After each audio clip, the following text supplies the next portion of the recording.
বাংলাদেশের সরকার, বাংলাদেশের প্রশাসন কিংবা মালয়েশিয়াতে থাকা বাংলাদেশ দূতাবাস, আপনারা কি এই কান্নার আওয়াজ শুনতে পান না? আপনারা কি এই চোখের পানি দেখতে পান না?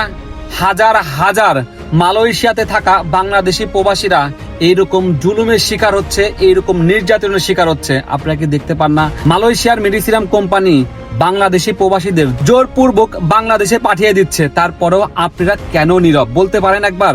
এই প্রবাসীরা মাথার ঘাম পায়ে ফেলে বাংলাদেশে রেমিটেন্স পাঠায়, আর সেই রেমিটেন্সের টাকা দিয়ে বাংলাদেশের অর্থনৈতিক চাকা সচল থাকে।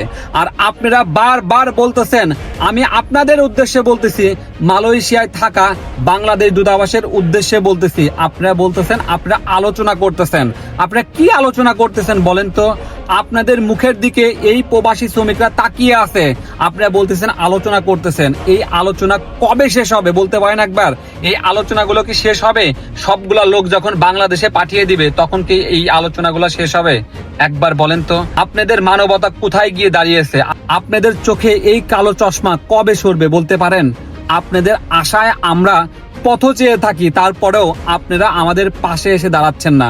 এই যে 180 জন শ্রমিক, তারা তো মামলা দিয়ে রাখছে, তাই না? এই মামলার সহায়তা দেওয়ার দায়িত্ব তো আপনাদের, তারপরেও কেন আপনারা নীরব বলতে পারেন? আপনাদের দায়িত্ব এই প্রবাসীদের পাশে এসে দাঁড়ানো।